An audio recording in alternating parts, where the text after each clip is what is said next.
Dengan segala kemajuan teknologi saat ini, apapun bisa dilakukan, termasuk mencari jodoh, hanya dalam genggaman telepon pintar. Dahulu, orang-orang di Jerman Barat pun melakukan hal serupa, mencari jodoh lewat komputer.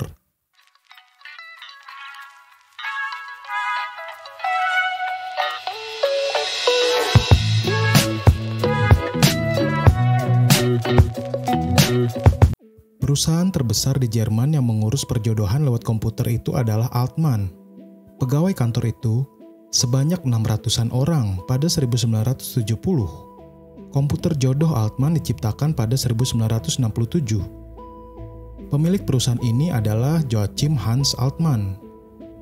Ada beberapa alasan mengapa komputer jodoh itu diciptakan.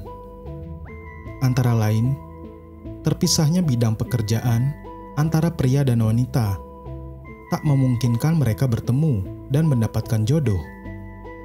Menurut seorang konsultan perusahaan itu, Profesor Dr. Hans Wejurgen, secara ilmiah, setiap pria atau wanita antara usia 20 hingga 30 tahun hanya akan bertemu sebanyak 6 orang yang berpeluang menjadi jodohnya. Tak semua orang bisa mengetahui di mana ia akan bertemu dengan jodoh itu. Bagi wanita, kesempatan sebaik-baiknya untuk menikah ialah sampai usia 24 tahun. Sedangkan bagi pria, kesempatan untuk menikah akan berkurang jika sudah lewat 31 tahun. Menurut Jurgens, di Jerman dan Swedia, ada kelebihan pria di bawah umur 30 tahun. Sebaliknya, di Finlandia, ada 2 kali lipat jumlah wanita dari pria.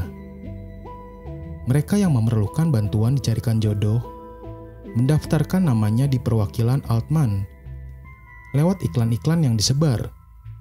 Perusahaan ini akan memasang iklan secara besar-besaran di mana sudah terlampir formulir pernyataan untuk tes kepribadian. Sesudah jawaban pertanyaan dalam iklan diterima kembali melalui pos, seorang wakil dari perusahaan itu akan mendatangi alamat si pelamar. Wakil itu akan memberitahukan apa yang bisa dan tak bisa dilakukan komputer dan harga bagi pelayanannya. Jika sepakat, pelamar tadi diminta mengisi formulir yang berisi 288 pertanyaan. Yang ditanyakan diantaranya pendidikan, penghasilan sebulan, kekayaan, hobi, dan seni yang disukai. Di dalam formulir itu, ada juga bagian untuk menyatakan pendapat, pilihan, pendirian hidup, agama, kritik terhadap masyarakat, keinginan istimewa, dan tipe calon jodoh yang disukai. Ada pula tes kejiwaan atau psikotes, yang terdapat gambar bola berwarna hijau, biru, merah, kuning, dan kelabu. Peminat diminta memberi tanda pada warna yang ia sukai. Warna itu untuk mengetahui kepribadiannya.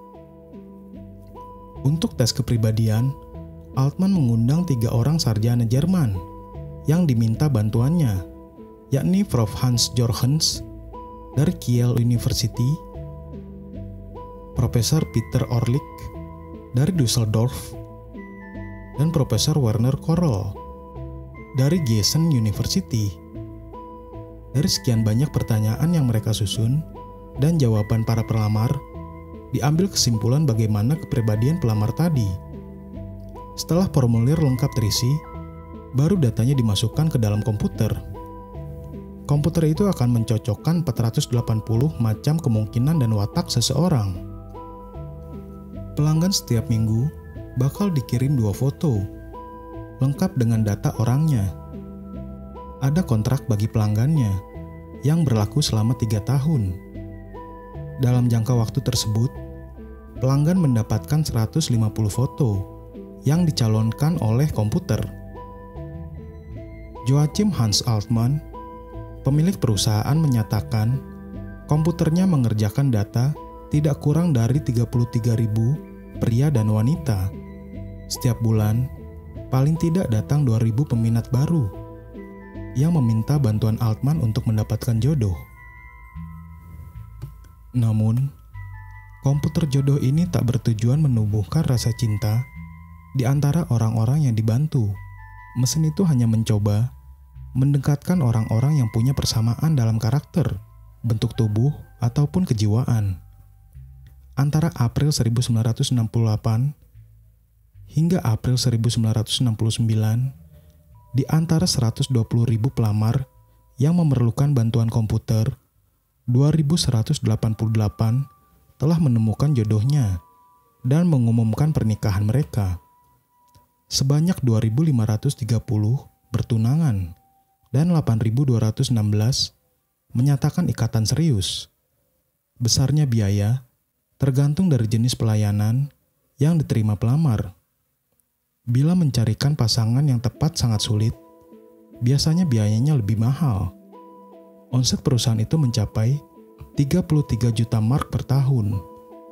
Konon, komputer jodoh tidak bisa ditipu. Misalnya, ada seorang pemuda berandalan minta bantuan komputer untuk mencarikan teman wanita yang tepat.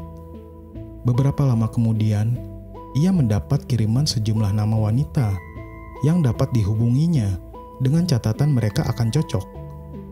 Suatu hari, ia kembali lagi dan mengeluh pada pelayan komputer bahwa semua wanita tersebut terlalu cerdas baginya.